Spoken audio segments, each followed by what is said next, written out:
Friday the 3rd of July 1959 was another scorching hot day in what folk were calling the never-ending summer.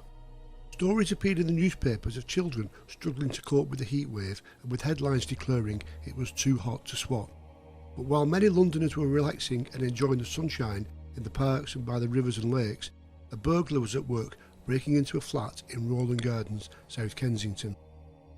The apartment was being rented by a 30-year-old English-born American model, Vern Schiffman, who was in London on holiday, and during the burglary, jewellery and furs valued at over £2,000 were stolen. A few days later, on Tuesday the 7th of July, posing as a Mr. Fisher, acting on behalf of Mike Levine, an American private investigator based in New York, the thief wrote to Mrs. Schiffman explaining the break-in. Madam, I wish to inform you that several weeks ago certain parties have hired me for the purpose of looking into the matter of your conduct during the past years. This evidence, containing photographs, tape recordings, photostats and various affidavits, is now ready to be sent to my client. I don't think I have to mention that should this matter ever get into the wrong hands, the consequences would be extremely annoying, to say the least. Obviously, a matter of this nature is not to be rushed. You will have sufficient time to discuss it with anyone else you choose, except, of course, any police agency. A retainer of $500 has been paid to me by my clients, and if you, madam, are prepared to meet this price, I shall be happy to hand the complete file of your case over to you. With nothing to fear from the blackmail threats, Mrs. Schiffman immediately contacted the police. On Sunday the 12th of July, having received no acknowledgement to his letter, he telephoned Mrs. Schiffman wanting to know if she had considered his offer. She had been advised by the police to try to stall him and asked the caller if he would ring back on the following day so she could discuss payment.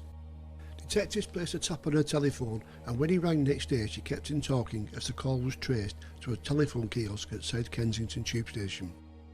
Detective Sergeants Raymond, Purdy and John Sanford, based at Chelsea, jumped into a car and hurried to the scene. Seeing the man was still in the phone box, Purdy raced across and flung the door open. Still on the line, Mrs. Schiffman heard the sound of a struggle. Purdy picked up the receiver, telling her his name and asked her to remember it for later. The blackmailer was then placed under arrest, and as they walked towards the police car, he suddenly broke away and fled down the street. Two detectives gave chase and saw him enter a block of flats at 105 Onslow Square. The man tried to conceal himself behind a pillar in the foyer, but was spotted by the detectives and again placed under arrest. They walked to the door and the prisoner was told to sit quietly on a ledge as Purdy watched over him. Moments later, DS Sanford said he would go and fetch the police car. Purdy turned to acknowledge his companion, and as he did so, the man reached into his inside jacket pocket, pulled out a Luger pistol and fired once from point-blank range, hitting the officer in the heart, then passing through the glass panel in the door. Purdy fell to the ground as the gunman fled.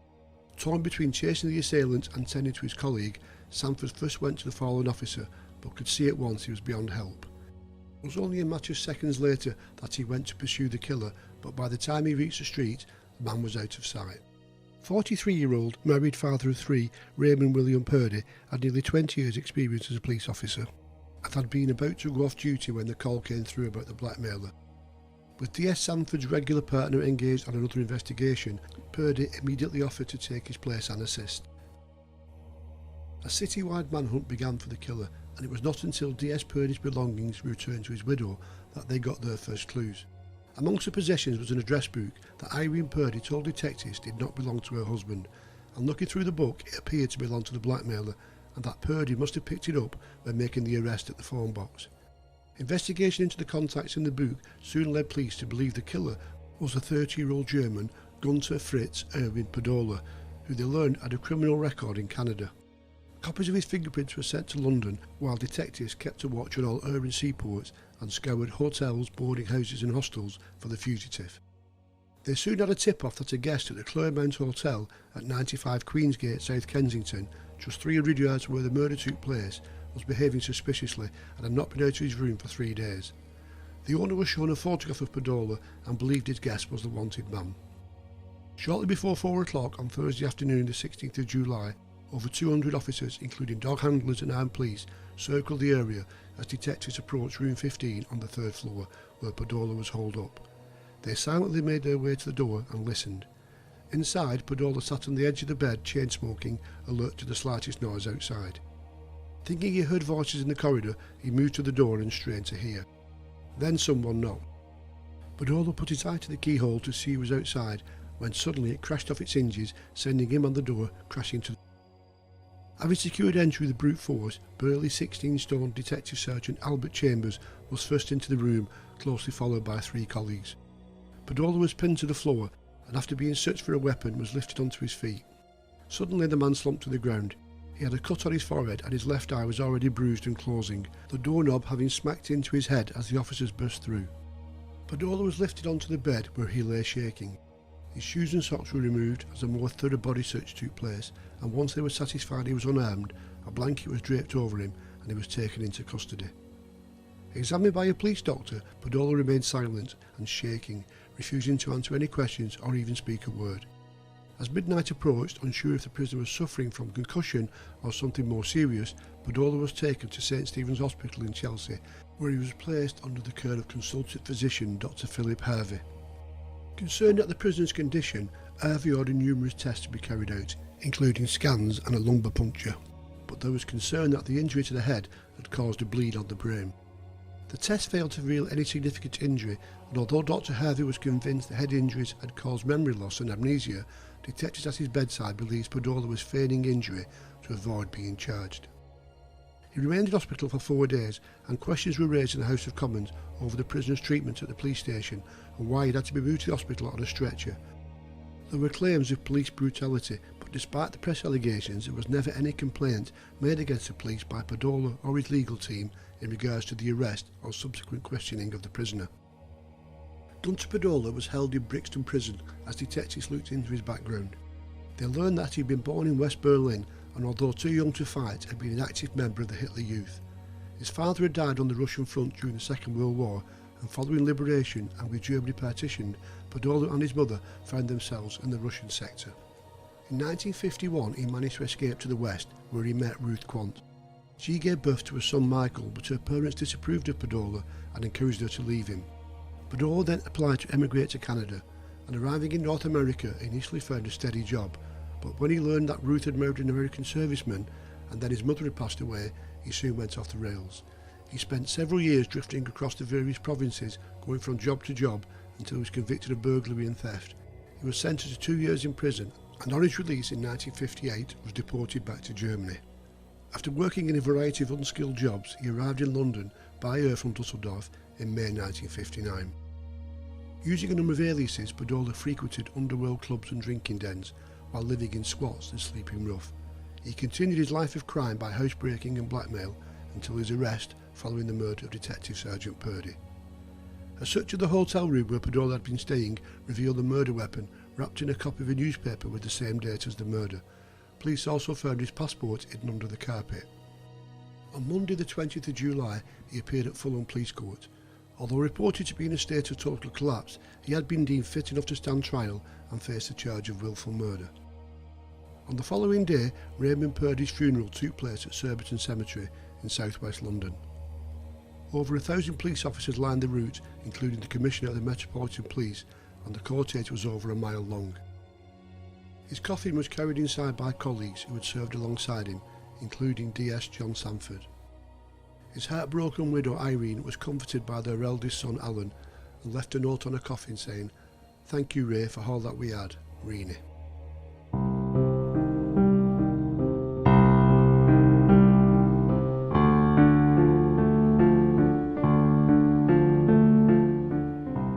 A lengthy debate now began over whether the prisoner was fit to be charged or if his amnesia meant he could not have a fair hearing. There were further hearings and remands held in private, with the press and public excluded, as the legal arguments raged all summer. On Thursday the 10th of September he appeared at the Central Criminal Court before Mr Justice Edmund Davis and a jury. This was primarily to debate whether the prisoner was fit to face a trial for capital murder. The hearing was to last for 10 days, as doctors each contradicted the other with their thoughts on whether he was faking his memory loss or not. The jury concluded that he was faking amnesia, and Padola was ordered to stand trial for his life. While held in Brixton pending his court appearance, Padola made an unsuccessful attempt to cheat the hangman. He was a chain smoker and allowed plentiful cigarettes and matches. Unbeknown to his guard, he began to bite off the match heads and secrete them in his cell until he had collected a large quantity, which he then swallowed. Although he became ill with stomach pains, this was soon treated in hospital and a more careful watch was made on the prisoner. On Thursday the 24th of September 1959, Guenther Podola appeared before the same judge, Mr Justice Edmund Davis, but with the new jury at the Old Bailey. Large crowds queued from the early hours to get a place in the public gallery to what the press were deeming one of the most sensational pre-war murder trials. Padola was defended by Mr Frederick Lawton QC, while Maxwell Turner QC led for the Crown. Asked how he wished to plead to the charges, Padola simply replied, "I do not remember the crime for which I stand accused. I am unable to answer the charges." Addressing the jury, Lawton said that Padola had a complete loss of memory of all events before the 17th of July. "I stand here today with my learned friend by my side, have Padola's solicitor in front of me, and there are three of us who have no idea what his defence is at all. What happened on the occasions of his arrest is part of his memory loss." It was clear that the defence was to be that Padola's memory loss made it unfair to proceed with the charge of murder. This was countered by the prosecution, who claimed that the memory loss was a sham, that the accused was guilty of a brutal and callous murder of a serving police officer in the course of an investigation. Detective Sergeant Sanford was called to the stand and described the events leading up to the shooting. He said that they had arrested Padola at the telephone kiosk and how he had broke free and fled into the apartment block. As he came to describe the shooting, Sanford dropped his head and had to compose himself before continuing. He said now the detective had noticed any bulge in Padola's jacket and refuted the defence's claims that the gun could have gone off accidentally during a struggle. When Padola took his place in the dock, the crowded court hushed as he gave his evidence in a noted German-American accent. "I understand the accusations," he began, "and the time has come for me to defend myself against these accusations, but I cannot put forward any defence. The reason for this is that I have lost my memory of all these events. All I can say in my defence is that I do not remember having committed the crime that I stand accused of. I do not know if it was me, or whether it was an accident or an act of self-defence. I do not know whether at the time that I realised the man was in fact a detective. I do not know whether I was provoked in any way. For these reasons I am unable to admit or deny the charge against me. Thank you." Padola then nodded to the jury and took his place back in the dock. It was a brave defence, but one that had already failed him when his counsel tried to get the murder trial thrown out just a fortnight earlier. With no defence argument for the prosecution to challenge, on day 2 of the trial the jury of 10 men and 2 women were asked to consider their verdict. They needed just 38 minutes to return a verdict of guilty of capital murder. The black cap was draped upon his wig and Mr Justice Davis addressed the prisoner. "You have been convicted of the capital murder of Raymond William Purdy, a police officer acting in the execution of his duty by shooting him down in the prime of his manhood. For that foul and terrible deed, but one sentence is prescribed, and that I now pronounce." Padola gripped the dock with both hands, staring down into the well of the court where the pistol he had used lay on the table in front of a police officer. As the chaplain uttered "Amen" as the sentence of death was passed, a prison officer touched Padola on the arm. The prisoner then turned and hurried down the steps. Taken to the condemned cell at Wandsworth, prisoner 9594 Padola did not lodge an appeal himself. However, Home Secretary Richard Rab Butler referred the case to the Court of Appeal under Section 19A of the Criminal Appeal Act of 1907. This appeal before 5 law lords, including Lord Chief Justice Parker, was dismissed on Thursday the 15th of October, with the court saying they would release their reasons at a later date. A petition for a reprieve was collected and presented to the Home Secretary, and although contacted on his behalf, the German Embassy in London declined to get involved. As the execution date neared, it was announced that Padola's memory was beginning to return, and although he could remember parts of his childhood and growing up in Germany during the war and living in Canada, he still maintained he had no memory of the events leading to the death of Detective Sergeant Purdy. On Tuesday 3rd of November, the Home Office announced that there would be no reprieve for Padola and the law would take its course. There was an inquiry regarding the appointment of Hangman Harry Allen to carry out the execution when it was alleged he had been a friend of the murdered policeman. This soon came to nothing as they learned that the hangman and DS Purdy had only met once before in 1954, and there would be no conflict of interest or any other reason to prevent the hangman from carrying out his duties.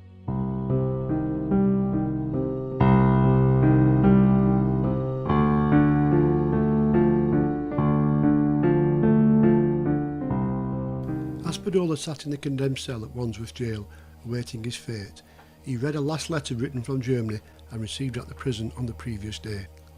Your son Michael will be 8 tomorrow. He is our life and joy. Guenther, how much of tears and heartbreak you have brought us all. What joys you could have known as a father.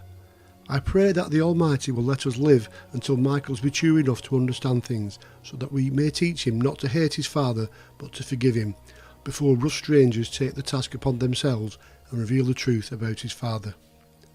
Because Michael is your son, and you are at death's door, we have, with God's help, conquered our revulsion, and are with you in our thoughts and in our deepest sympathies in the terrible nights you must endure. Kneel before all forgiving Jesus and ask him for forgiveness. We forgive you all that you have done for us. God give you strength, from Michael's grandparents. On Thursday morning, 5th of November 1959, Guenther Podola was hanged at Wandsworth by Harry Allen and Royston Rickard. It was the hangman's 48th birthday and his 10th job as the chief executioner.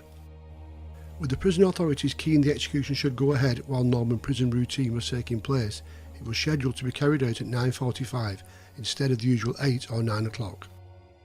Outside the prison, a group of schoolboys were scolded by a police officer for not being in school, as a crowd of over 100 gathered at the gates, including many protesting for the abolition of the death penalty. The condemned cell at Wandsworth had 2 doors, one leading into the corridor, which was used by the prison guards coming on duty, and also by the governor and other officials visiting the condemned man, and by the prisoner when he went to the visitors' room. The other door led into a lobby area, and turning left as he left the cell was another leading to the exercise yard. Facing the cell door was a false wall which concealed the scaffold. On the morning of the execution, once the drop had been rigged, this false wall was removed. At 9:45, on a signal from the governor, the hangman and his assistant entered the cell through the corridor door. As the prisoner got to his feet, one of the prison officers walked across and opened the lobby door. Once Padola's wrists had been strapped behind his back, it was just 10 paces from his cell to the chalk mark on the trapdoors. Allen walked ahead and the prisoner followed with a warder at each side. As they reached the trapdoors, Rickard dropped to his knees and secured the ankle strap. Allen placed a white cap over Padola's head and secured the noose in place with the knots under his left ear. Once his assistant had stepped off the trapdoors, Allen pulled the lever and Padola dropped 6 foot 4 inches. His neck was broken at the 2nd and 3rd vertebra and death was recorded as instant. There was no tolling of the bell or hoisting a black flag. The only sign that the execution had taken place was 2 notices posted on the prison gates a short time later. As the crowd began to disperse, a woman dressed all in black approached the prison and placed a bowl of violets at the gate. Guenther Podola became the last man to be hanged for the murder of a police officer. Only 2 men were to pay the ultimate price for this crime following the passing of the Homicide Act in 1957, with Ronald Marwood being hanged in Pentonville earlier that year for the murder of PC Raymond Summers outside a North London dance hall. There was an inquest later that morning before Padola's body was interred into Grave 59 in the unconsecrated ground alongside notable criminals such as acid bath murderer John Haig, teenager Derek Bentley and traitor Lord Haw Haw William Joyce. One story denied in the press was the rumour that Padola had left money in his will for the widow of Detective Sergeant Purdy. Padola had left a will bequeathing all his goods and assets, valued at around £6,000 in 2023, to his son Michael, who was living in Germany with his mother. He requested that his son should receive the inheritance, but asked that he was not told that his father was a murderer.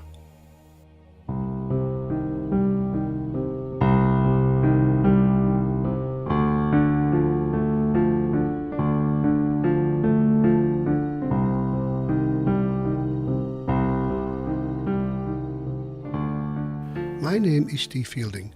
Thank you for listening to and watching another episode of Tales from the Hangman's Record. Please like and share this video, and if you don't already, can I ask that you please subscribe to the channel to keep up with new content as it is posted. Please check out my website stevefielding.com, where you can find information on my other books, links to the other videos in this series, and also order copies of the Hangman's Record at a special discount price. Check out my latest book, Tales from the Hangman's Record Volume 1, available now from Amazon as a paperback and Kindle download. Also look out for 2 new podcasts, Tales from the Hangman's Record and Mostly Murder, available on Spotify and all popular platforms. Finally, please use the comments below for your thoughts on this case and for suggestions for further episodes in the Tales from the Hangman's Record series.